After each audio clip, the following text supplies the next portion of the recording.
जिस प्रकार सोने की परीक्षा 4 प्रकार से की जाती है, उसे कसौटी पर घिसा जाता है, काट कर देखा जाता है, तपाया जाता है और कूट कर उसकी जांच की जाती है, उसी प्रकार मनुष्य कितना श्रेष्ठ है, इसकी पहचान भी इन 4 बातों से होती है। चाणक्य के अनुसार इन चारों प्रकारों से की गई परीक्षा में स्वयं को सही सिद्ध करने वाला व्यक्ति ही खरा है। उसकी सज्जनता, उसका चरित्र, उसके गुण और उसका आचार व्यवहार उसके खरेपन की पुष्टि करते हैं। संकट प्रत्येक मनुष्य पर आते हैं, परंतु बुद्धिमान व्यक्तियों को संकटों और आपत्तियों से तभी तक डरना चाहिए जब तक वे सिर पर न आ जाएं।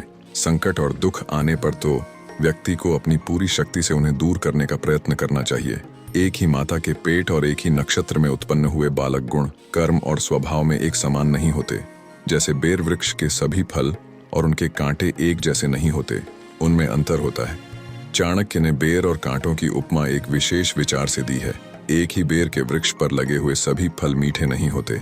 बेर वृक्ष पर कांटे भी होते हैं, परंतु वह कांटे भी एक जैसे कठोर नहीं होते।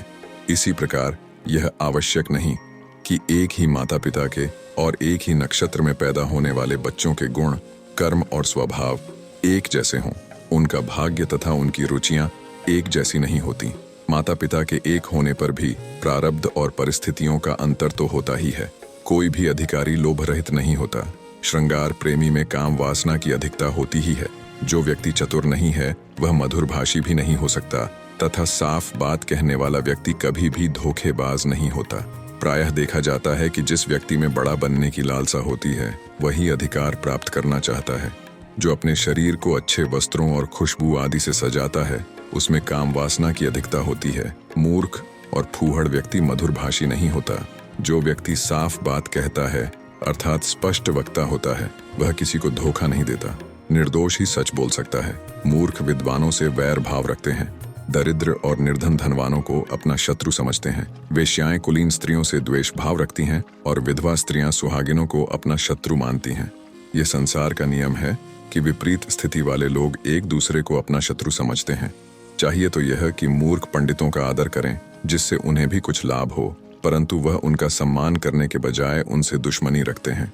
निर्धन और आलसी लोग मानते हैं कि धनी व्यक्ति दूसरों को लूट खसोट कर धनवान होता है, परंतु उन्हें यह ज्ञान नहीं होता कि उन व्यक्तियों ने धन एकत्रित करने में कितना परिश्रम किया है। इतना ही नहीं, उसे संभाल कर रखने के लिए भी एक विशेष प्रकार के धैर्य की आवश्यकता होती है। वेश्याएं भी कुलीन स्त्रियों से द्वेष करती हैं और विधवा स्त्रियां सुहागिनों को दुर्भावना की दृष्टि से देखती हैं। संकेत है कि अयोग्य और अभावग्रस्त ही द्वेष करते हैं। आलस्य के कारण विद्या नष्ट हो जाती है। दूसरे के हाथ में गई हुई स्त्रियां नष्ट हो जाती हैं। कम बीज डालने से खेत बेकार हो जाता है और सेनापति के मारे जाने पर सेना नष्ट हो जाती है। इसका भाव यह है कि विद्या की प्राप्ति और उसकी वृद्धि के लिए व्यक्ति को आलस्य का त्याग कर देना चाहिए। आलसी किसी गुण को प्राप्त नहीं कर सकता। दूसरे के पास जाने वाली स्त्री का धर्म नष्ट हो जाता है, अर्थात किसी दूसरे के अधिकार में जाने पर स्त्री का सतीत्व कायम नहीं रह पाता। यदि खेत में बीज बोते समय कंजूसी की जाएगी और बीज कम डाला जाएगा तो अच्छी फसल नहीं हो सकेगी। सेना का बल सेनापति से ही स्थिर रहता है। जब सेनापति मारा जाता है तो सेना का हार जाना स्वाभाविक ही है। विद्या की प्राप्ति निरंतर अभ्यास से होती है। अभ्यास से ही विद्या फलवती होती है। उत्तम गुण और स्वभाव से ही कुल का गौरव और यश स्थिर रहता है। श्रेष्ठ पुरुष की पहचान सद्गुणों से होती है। मनुष्य की आंखें देखकर क्रोध का ज्ञान हो जाता है। जिन व्यक्तियों को उत्तम विद्या प्राप्त करनी है वे निरंतर प्रयत्न करते हैं। वे यदि बार बार अभ्यास न करें तो विद्या की प्राप्ति असंभव होती है।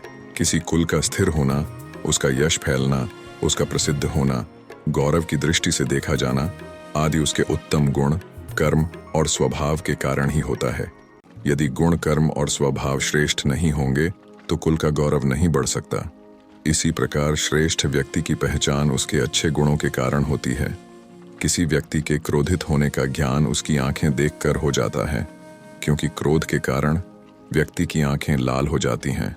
धन से धर्म की रक्षा की जाती है। विद्या को योग के द्वारा बचाया जा सकता है। मधुरता कारण राजा को बचाया जा सकता है और अच्छी स्त्रियां घर की रक्षक होती हैं। कि धर्म की रक्षा के लिए भी धन की आवश्यकता होती है। धर्म कर्म भी धन के द्वारा ही संपन्न हो सकता है। दूसरों का उपकार करना, दान देना, मंदिर आदि का निर्माण आदि कार्य धर्म माने जाते हैं। विद्या को स्थिर रखने के लिए चतुरतापूर्वक उसका अभ्यास करने की आवश्यकता होती है। इसलिए कहा गया है कि विद्या योगेन रक्षते। राजा की रक्षा उसके मधुर व्यवहार के कारण ही होती है। यदि शासक क्रूर हो जाए तो प्रजा विद्रोह कर सकती है। इसलिए राजा का कर्तव्य है कि वह मधुर और उदार व्यवहार से अपना राज्य नष्ट होने से बचाता रहे। राजा को अपनी प्रजा के प्रति व्यवहार दयालुतापूर्ण होना ही चाहिए। जब तक स्त्रियों को अपने सतीत्व का ध्यान रहता है, उनके मन में अपने परिवार की प्रतिष्ठा सर्वोपरि रहती है, तब तक घर बचा रहता है, अर्थात परिवार नष्ट नहीं होता।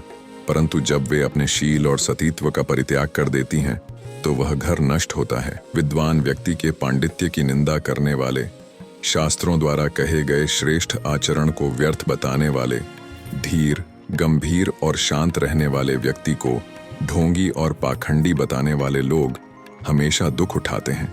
इस परनिंदा रूप कार्य से कोई लाभ नहीं होता है। बहुत से लोग अपने स्वभाव के कारण विद्वान पंडितों की विद्वत्ता को व्यर्थ बताते हैं, उनकी निंदा करते हैं। शास्त्रों में बताए गए नियमों के अनुसार आचरण करने वाले व्यक्ति को भी वे व्यर्थ का आचरण करने वाला बताते हैं। विद्वानों को ढोंगी और शास्त्रों को कल्पित बताते हैं।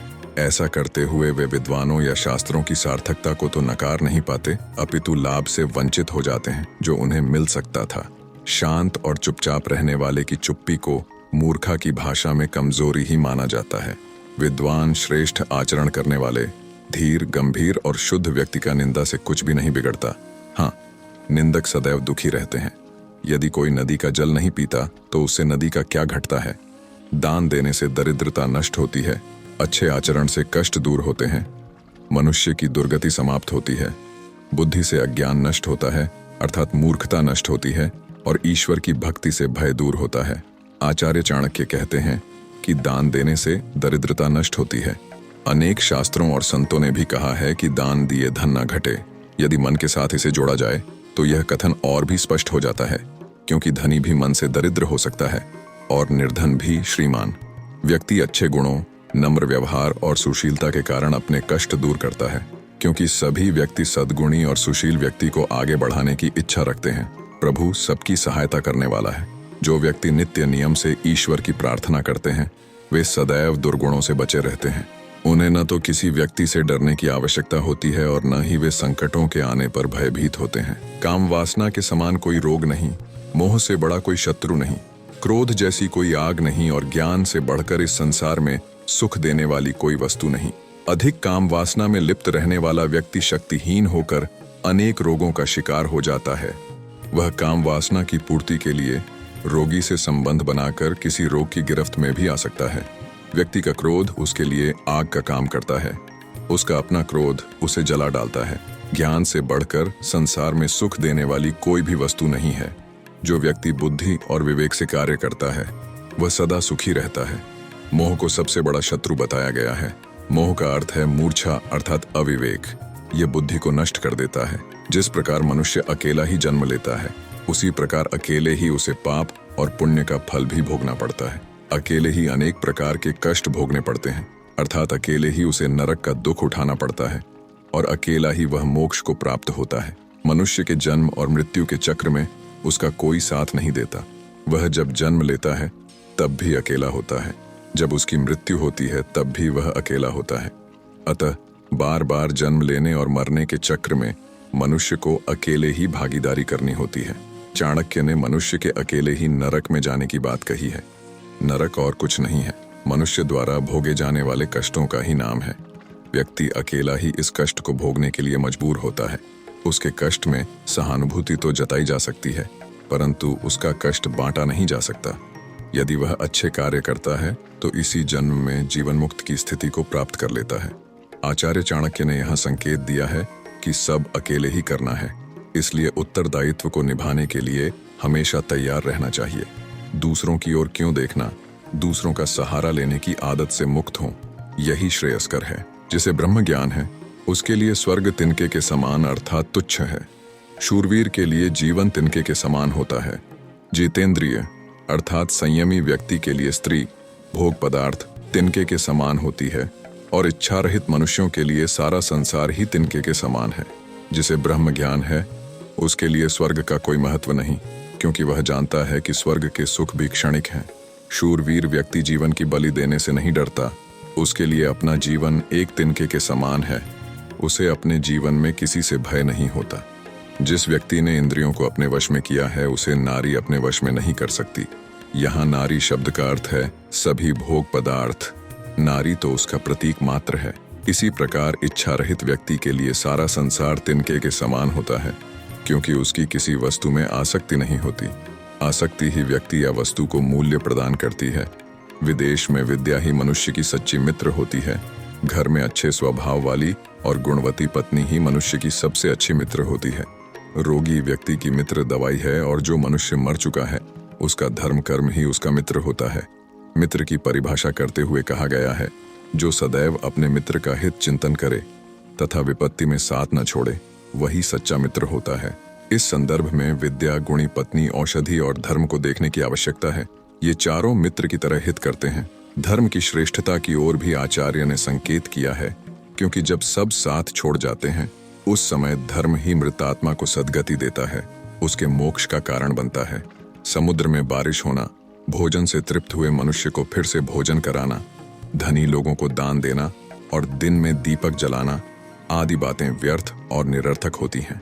बादल के जल जैसा दूसरा कोई जल शुद्ध नहीं, आत्मबल के समान दूसरा कोई बल नहीं, नेत्र ज्योति के समान दूसरी कोई ज्योति नहीं, और अन्न के समान दूसरा कोई प्रिय पदार्थ नहीं होता। मेघ के जल को सबसे अधिक पवित्र इसलिए माना जाता है कि वह स्वास्थ्यवर्धक होता है। जिस व्यक्ति में आत्मा का बल है, अर्थात जो स्वयं पर विश्वास करता है, उसमें सभी प्रकार के बलों का सहज रूप में समावेश हो जाता है। आत्मबल क्या शरीर और इंद्रियों के बल से बढ़कर नहीं है। चाणक्य ने नेत्र की ज्योति को सबसे अधिक उपयोगी माना है, क्योंकि नेत्र की ज्योति के बिना मनुष्य के लिए सारा संसार अंधकारमय होता है। अन्न को मनुष्य के लिए सबसे अधिक प्रिय पदार्थ कहा गया है, क्योंकि जब तक अन्न नहीं मिलता तब तक शरीर, मन आदि अपना अपना कार्य नहीं कर सकते। प्राणियों के अन्नमय कोश अर्थात शरीर की पुष्टि तो अन्न से ही होती है। धनहीन व्यक्ति और अधिक धन पाना चाहता है। चौपाए अर्थात चार पैर वाले पशु चाहते हैं कि वे बोल सकें। मनुष्य स्वर्ग चाहता है और देवता मोक्ष की कामना करते हैं। व्यक्ति हर समय चाहता है कि उसे धन की प्राप्ति हो, परंतु उसे यह पता ही नहीं होता कि उसके लिए लगातार श्रम करना पड़ता है। पशु वाणी चाहते हैं ताकि वे अपने मन की बात किसी दूसरे से कर सकें। मनुष्य यह भी चाहता है कि उसे स्वर्ग मिले।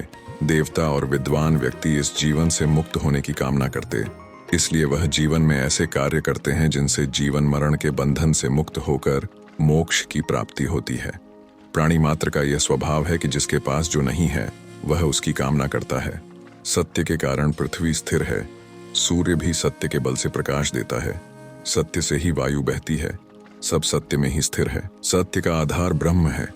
पृथ्वी अथवा यह संसार सत्य के कारण ही टिका हुआ है। इसी सत्य और ब्रह्म से सूर्य का प्रकाश सारे संसार में फैलता है। सत्य अथवा प्रभु की शक्ति से ही इस संसार में वायु का संचार होता है। इस प्रकार सभी कुछ सत्य अथवा ब्रह्म में स्थित है। इस चराचर जगत में लक्ष्मी धन चलायमान है, अर्थात लक्ष्मी स्थिर नहीं रहती, नष्ट हो जाती है। प्राण भी नाशवान हैं, जीवन और यौवन भी नष्ट होने वाले हैं। इस चराचर संसार में एकमात्र धर्म ही स्थिर है। धन संपत्ति मनुष्य के पास सदा नहीं रहती, उसके कर्मों के अनुसार आती जाती है। जिस मनुष्य ने जीवन धारण किया है उसका मरना भी आवश्यक है, इसीलिए प्राणों को स्थिर नहीं कहा जा सकता। मनुष्य का यौवन सदा स्थिर रहने वाली वस्तु नहीं। बुढ़ापा यौवन का क्षय है, परंतु धर्म ऐसा तत्व है जिसका नाश नहीं होता। मनुष्य की मृत्यु के बाद भी धर्म ही उसका साथ देता है। शास्त्र की भी मान्यता है कि आते भी हम अकेले हैं और जाते भी अकेले ही हैं, लेकिन धर्म हमेशा साथ रहता है। आचार्य के अनुसार जो हमेशा साथ रहने वाला है उसकी ओर मनुष्य को ध्यान देना चाहिए। मनुष्य में नाई सबसे अधिक चालाक और होशियार होता है। पक्षियों में कौवा, चार पैरों वाले जानवरों में गीदड़ और स्त्रियों में मालिन अत्यधिक चतुर होती है। यहाँ जिन जातियों की बात आचार्य चाणक्य ने की है उसे आपत्तिजनक मानना आचार्य के कथन को सही संदर्भ में न समझने की भूल करना है। जो जाति जितनी अधिक सामाजिक होती है उसे इस बात का व्यावहारिक अनुभव होता है कि किस व्यक्ति से किस प्रकार कार्य करवाना है। कुछ बिरादरियों में जो पुरानी परंपराओं का निर्वाह कर रही हैं, आज भी नापित की महत्वपूर्ण भूमिका होती है। पहले शादी विवाह आदि में महत्वपूर्ण निर्णय भी इनके द्वारा लिए जाते थे। ये मीडिएटर का काम करते थे और अपने यजमान के प्रति वफादार होते थे। इनके सामने लोग अपने मन की बात खोलकर भी रख देते हैं। यही स्थिति फूल का व्यापार करने वाली जाति की स्त्रियों की भी है। उनका मेल हर तरह के लोगों के साथ होता था, अपनी बात रखने के बारे में तथा किसी के सवाल का तत्काल जवाब देने में आज भी उनकी कोई बराबरी नहीं है। यहाँ एक बात विशेष रूप से समझने की है कि इस दुनिया में कुछ भी नकारात्मक नहीं है। बुद्धिमान व्यक्ति प्रत्येक वस्तु का, प्रत्येक स्थिति परिस्थिति का और प्रत्येक संवेग का सही प्रयोग और उपयोग करना जानता है। यही उसकी सफलता का मूल मंत्र है। इसीलिए वह विशेष कहलाता है। और यह भी कि शब्दों का अर्थ रूढ़ की जगह यदि यौगिक रूप में किया जाए तो सर्वसाधारण उसे खींचकर उसी ओर ले जाता जो जनसामान्य में प्रचलित है। इस बारे में तो सभी एक मत से सहमत हैं कि कुछ शब्दों का एक अर्थ नहीं होता, उसके सही अर्थों को संदर्भ के अनुसार लगाना पड़ता है। जब शब्द का अर्थ भाव के विपरीत हो तो लक्ष्य अर्थ को समझने का प्रयास करना चाहिए। अब इस पूरे वीडियो में बताए गए बातों का सार समझ लेते हैं, जिससे आपको इसे समझने में और भी आसानी हो जाए। गुरु की महिमा का वर्णन सर्वत्र किया गया है, परंतु चाणक्य ने यह भी स्पष्ट किया है कि सामान्य जीवन में कौन किसका गुरु होता है। उनका कहना है कि स्त्रियों का गुरु उसका पति होता है, गृहस्थ का गुरु अतिथि होता है, ब्राह्मण, क्षत्रिय और वैश्य का गुरु अग्नि अर्थात अग्निहोत्र है और चारों वर्णों का गुरु ब्राह्मण होता है। जिस प्रकार सोने को कसौटी पर घिसकर आग में तपाकर उसकी शुद्धता की परख होती है, उसी प्रकार मनुष्य अपने अच्छे कमों और गुणों से पहचाना जाता है और प्रतिकूल परिस्थितियों में ये निखरते हैं। चाणक्य कहते हैं कि मनुष्य को जीवन में भयभीत होने की आवश्यकता नहीं, उसे निडर होकर कार्य करने चाहिए। यदि किसी भय की आशंका हो तो भी घबराना नहीं चाहिए, बल्कि संकट आने पर उसका डटकर मुकाबला करना चाहिए। चाणक्य कहते हैं कि यह आवश्यक नहीं है कि एक ही माता से उत्पन्न होने वाली संतान एक ही प्रकार के स्वभाव वाली हो। सब में अलग अलग गुण होते हैं। ये वैयक्तिक भिन्नता तो प्रकृति का विशेष गुण है। चाणक्य का मानना है कि कोई भी व्यक्ति वह वस्तु प्राप्त नहीं कर सकता जिसे प्राप्त करने की उसमें इच्छा न हो। जिसे विषय वासनाओं से प्रेम नहीं, वह श्रृंगार अथवा सुंदरता बढ़ाने वाली वस्तुओं की मांग नहीं करता। जो व्यक्ति बिना किसी लाग लपेट के स्पष्ट बात कहता है वह कपटी नहीं होता।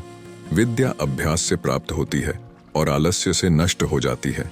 दूसरे के हाथ में दिया हुआ धन वापस मिलना कठिन होता है और जिस खेत में बीज कम डाला जाता है वह फसल नष्ट हो जाती है। चाणक्य कहते हैं कि दान देने से धन घटता नहीं, वरन दानदाता की दरिद्रता समाप्त होती है। सद्बुद्धि द्वारा मूर्खता नष्ट होती है और मन में सकारात्मक विचारों से भय समाप्त हो जाते हैं। मनुष्य में अनेक ऐसे दोष होते हैं जिनसे उसे अनेक कष्ट उठाने पड़ते हैं। चाणक्य कहते हैं कि काम वासना से बढ़कर कोई दूसरा रोग नहीं, मोह और क्रोध के समान स्वयं को नष्ट करने वाला कोई शत्रु नहीं। चाणक्य का कहना है कि क्रोध व्यक्ति को हर समय जलाता रहता है। मनुष्य जो कर्म करता है, अच्छा या बुरा, उसका फल उसे अकेले ही भोगना पड़ता है। वह अकेला ही इस संसार में जन्म लेता है और अकेला ही मरता भी है। स्वर्ग अथवा नरक में भी वह अकेला ही जाता है, केवल कर्म ही उसके साथ जाते हैं। मनुष्य जब विदेश में जाता है तो उसका ज्ञान और बुद्धि ही साथ देती है। घर में पत्नी ही सच्ची मित्र होती है। औषधि रोगी के लिए हितकर होने के कारण उसकी मित्र है। मृत्यु के बाद जब संसार की कोई वस्तु या व्यक्ति मनुष्य का साथ नहीं देता, उस समय धर्म ही व्यक्ति का मित्र होता है। चाणक्य का कहना है कि वर्षा के जल से श्रेष्ठ दूसरा जल नहीं और व्यक्ति का आत्मबल ही उसका सबसे बड़ा बल है। मनुष्य का तेज उसकी आंखें हैं और उसकी सबसे प्रिय वस्तु है अन्न। संसार में कोई भी अपनी स्थिति से संतुष्ट नहीं है। जो पास में नहीं है उसी की चाह प्रत्येक व्यक्ति करता है। निर्धन धन चाहता है, पशु वाणी चाहते हैं। मनुष्य स्वर्ग की और देवत्व को प्राप्त जीव मोक्ष की कामना करते हैं। आचार्य यहाँ संकेत दे रहे हैं कि देवता भी असुरक्षित हैं। उन्हें भी पुण्य समाप्ति के बाद मृत्यु लोक में आना पड़ता है, इसीलिए वे देव योनि से भी मुक्त होना चाहते हैं। सत्य की महत्ता बताते हुए चाणक्य कहते हैं कि सत्य के कारण ही दुनिया के समस्त कार्य व्यापार चल रहे हैं। लक्ष्मी, मनुष्य के प्राण और यह संसार सभी नश्वर हैं। केवल धर्म ही शाश्वत है, अर्थात मनुष्य को अपनी रुचि धर्म में रखनी चाहिए।